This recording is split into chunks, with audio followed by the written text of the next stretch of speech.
In this video, we're going to go over how vendors will add non-services in Compass. So I'm on the main login screen for Compass, and I've gone ahead and entered my username and password for my pretend demo vendor user. So I'm just going to log in. And for the purpose of this training video, I already gave my pretend vendor user access to the service schedule, which is where you're going to add non-services. And I'm going to explain this more in detail soon to come. And then I gave them access to vendor view, billing, and vendor maintenance. But I just wanted to note that what appears in this main navigation tree is dependent on your own permissions. So if you're not seeing the same things, that's okay. That just means that you don't have those permissions granted currently. So if you're seeing something that you think you might need access to, especially the service schedule permission, since that's new, and if you're someone that needs to be adding non-services, you'll just need to request access from whoever manages the permissions at your vendor or agency. And for the sake of just showing this process from start to finish, I'm going to show you where these permissions exist in vendor maintenance in case you are a vendor user who manages your own vendor users. Just note that many vendors do not manage their own vendor users and vendor details. And so if you're not seeing this vendor maintenance module, do not fret. That just means that your agency manages your permissions and details and users for you. And so you would just need to ask them to update your user profiles and vendor configuration to give you access to the service schedule if you do plan on adding your own non-services. So in order to give the service schedule permission to vendor users, you first need to look at the vendor configuration service schedule and make sure that it's set to yes. But in order to even see anything in this screen at all, first you need to select your agent and vendor if you are associated to more than one. If you're only associated to one, then it auto selects. But so I pick those, and now I can see my details, and I can see that this service schedule vendor configuration that I was talking about is already set to yes. So I'll be able to assign the user level permissions as needed. Some providers don't enter their own non-services. And so in those cases, this vendor level configuration can be no. But since we're going to demo how to add vendor non-services, we're going to leave that as yes. So now I'm going to go to the users tab. And if I click on my demo user, this Emily Test, who I'm logged in as, I can see those details over here. And then I just need to click privileges. And you can see that that service schedule permission is enabled and already checked. And so that's consistent with what I was saying of how I already gave myself those permissions. So if you needed to, update this for other users, you would just select them and then, check that checkbox and move on. And that's really all there is to access. Again, if you can't see any of this, then just request access from your agency. So now I'm going to go back to the service schedule module and just kind of go over what we're looking at here. So I'm going to just refresh this page to make sure I'm fully up to date and search for a participant because it makes explaining this interface a little bit easier when there's actually data in it. So on the top left up here is the agent dropdown. Most of the time, this is probably going to be read-only if you only serve one vendor, or even if you do serve multiple vendors, if you only serve one agency. However, some vendors do work on regional borders and have to set themselves up to be associated with multiple agencies.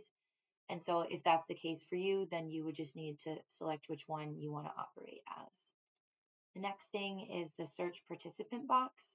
So this is where you're going to pull up a particular participant like I already did for Mickey Mouse and be able to see what services have been added for them.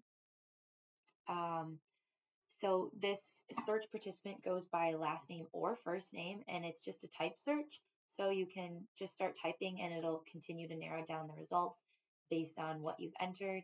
So you can see, like, as I keep going, it's going to continue to, whittle down the results here. And then you would just select that, and then that's how you would change the participant that you're looking at. I'm just going to leave that alone. Also, something to note is you can search by Compass ID in this as well. So if you're communicating with your agency using the Compass ID, you can use that to just pop in here and also pull up your participant. That's that. Oh, and I will say, when you're searching by Compass ID, you need to enter the full Compass ID. This open all filter right here, this controls the participant search, and open just means that the participant, it's going to only include participants with an open episode, and all is going to be participants who have a episode that is either open or closed within the last 182 days. In the middle here, this is just showing you the participant that you currently have selected. It's their Compass ID and last name and first name and middle initial if entered. And then you can actually kind of just ignore the restart services, copy, add services, and these buttons down here. They will always be disabled for vendor users because they are only used by agent users to add service events and service definitions to this to your participants that you're serving, and that'll always be done by agent users, so those buttons can be completely ignored. So this top grid area, though, this is called the service definition grid, and the far right panel here, this is just used to view the service definitions that you select here. And for agencies, this is how they add and edit service definitions. And so, for example, if I click on a row, you can see all the details on this far right side. And you can see now that I've selected this service definition, you can see the respective service events that are associated to that service definition in the calendar. So I'm throwing around these service definition and service event terms, and you really don't need to focus on the terminology to understand this interface, but those are just terms that the agency might be familiar with and just wanted to explain because they are used here. So the service definition is just a more broad authorization for the service. So it includes all the fields that you see here, whereas the service event itself includes a little bit more of the detail, like the custom service, if there is one. Let me just click on it. Tasks, and whether the participant is at risk, the units, the cost per unit, and any notes, the service authorization number if there is one, and then of course the scheduled authorized date and times for the specific dates that a service is authorized for. So none of this information should really be new to you, as it's all found on the service authorization summary report. So don't worry if you're looking at this and feeling a little bit overwhelmed. You can and should continue to use vendor view notices and the reports, especially the service authorization summary, to stay alert and in touch with any details regarding the participants that you're serving and any changes that may occur. So that is still your number one place and priority to use for information about the participants that you will be serving. But this is basically just another way of viewing that same data. So all of this information is, included on those reports. Just it's being presented in, in a calendar format. So just to decode this interface a little bit more, if you look at the service events shown, you can see this first abbreviation is DA. That just stands for date anytime, which is one of the service event types. There are many. There's date anytime, date times, weekly anytime, and monthly anytimes. Again, those are things that you'll see on the service authorization summary and through the notices as well when services are entered. And those just, explain, oh, is it a date anytime, meaning this service can be scheduled anytime in the day? Is it a date time, meaning it has a specific date or specific time component, like, 10 a.m. to 11 a.m., or weekly anytime, meaning those ones that last the entire week and the units can be distributed anytime in that week, versus monthly anytime, that same rule where, the units can be distributed at any point within the month and they're just allotted that way or set up that way. So so that's just what that is. The second code here is the vendor code. This third one is the procedure code, and the fourth is the units. And if you hover over, you can see the units and then also the service short name for a little bit more explanation of the service. So that's a little bit more on that. And now finally to demonstrate how to actually add a non-service. So let's say you knew the participant was going to be out of town the 29th and 30th, like on the weekend or something, maybe they're visiting family. You'd simply click on this service event instance, click actions, click non-service, and then add whatever the appropriate non-service reason is. Let's just say it's participant not available because they're, you can add any notes that make sense, like participant not, that's very redundant. Participant is going to be out of town. I was going to write participant not available, which is obvious. And then the units not provided. This is going to default to be the full amount of units that is authorized for that day. But if this was a different type of non-service, let's say maybe the vendor got sick on the job and they had to leave halfway through, then you could actually enter a partial non-service and update these units not provided to like half of the units, maybe 12, and save that way. But so that's kind of nice little flexibility, but it's going to default to be the full amount of units authorized, assuming that most cases when you're adding a non-service that it's the entire allotted amount. So I'm just going to click save. It's a little slow because this is a test environment, but now you can see this bright orange styling is depicting that there is now a non-service added to the 29th. And then you could do the same exact process for the 30th, and you just click on that, add non-service, select the reason. I'll just do this other option just to explain and show that difference. You don't have to type the zeros. You just type 12, it'll just automatically appear. Click save, and you'll see another non-service appear. So this bright orange styling is just indicating that you've added the non-service and it's ready for agent approval. So at this point, there's nothing else that you as the vendor user need to do. The non-service will immediately be reflected in report totals and in billing. So the approval process is really just for agencies to remember to take a look at these non-services that you guys add so that they can double check that it aligns with their records as well.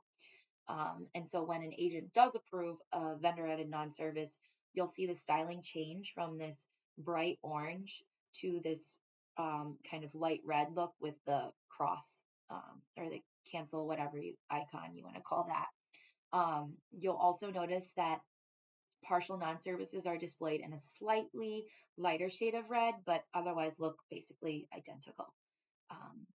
On that note, another thing to be aware of is this tooltip. If you hover over the service event instance, you can see now the service definition line, the provided units. So you can see that 0 units were provided of 24, and you can see the non-service reason abbreviation, participant not available, is PNA, and the service short name, like I said before. And you'd be able to see those on the ones that you guys have added as well. You can see 12 of 24. So that's just an easy way to quickly see how many units the non-service is for without having to click on it. But otherwise, you could just click on it to see that information. And until the agent approves the non-service, or I guess deletes it, they could also delete it if they, it was added and found to be, an accident, not true, and you guys talk and then you decide you can delete it, then they can also do that. But anyway, you can edit the non-service up until they approve it. So you could keep changing these notes if you needed to and just click save. So that's adding a non-service and viewing this. I just lastly wanted to take a second to kind of explain a couple more things on this page, just because this is completely new to you guys. So this green styled service event instance, this just means, and you can see it's prefaced with a little E, that stands for exception. That just means that there's something a little bit different about this service event compared to the normal repeating pattern. So this, if you click on this service event, you can see it's a date anytime service event that occurs every single day starting in the beginning of the year and repeats until forever because the until date's empty. And just because I clicked on the instance on the 12th, That's this start and stop day. And so since it's a date anytime, it starts and stops on the same day. And then this is the overall start date. And this would be if the service event, repeated until the end of June, then you would do, 6/30, 2025 or whatever. And so that's those specific fields. But if you click on an exception, you can see every other day it repeated for 24 units every day. This one is for 32 units, so that's probably why there's an exception here. And so that's just what that green styling means. Another important note worth mentioning is that vendor added non-services will not generate vendor view notices. So because the purpose of vendor view notices is to alert a vendor of a change, since vendors are going to add if you're adding your own non-service, you don't really need to then generate a notification to tell you that you just changed something that you just did. So if you add the non-service yourself, you're not going to see a non-service notice come through vendor view. If the agent adds it, you'll still see that. And if they made a change to a non-service that you added to make it different in some way, then you'll also get a notice of that. So there shouldn't be any gap in what you're notified of.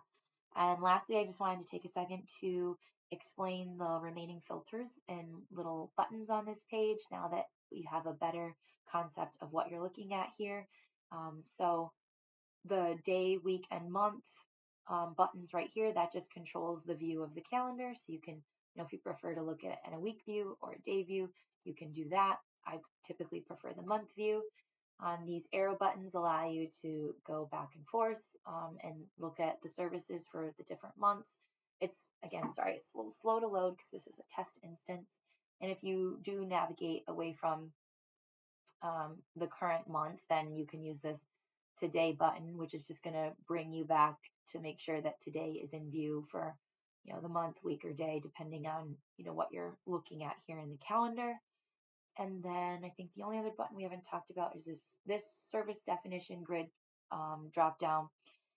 This is just a filter for this service definition grid, and there's the current fiscal year and all options to show you what service definitions would appear. And please note again that vendor users will only be able to see services for which their associated vendors provide for a participant. So a participant could receive a lot more services than you're seeing, but you're only going to see, what applies to the vendors that you work for, of course. So I think that is the service schedule in a nutshell and how to add non-services. Thanks for listening.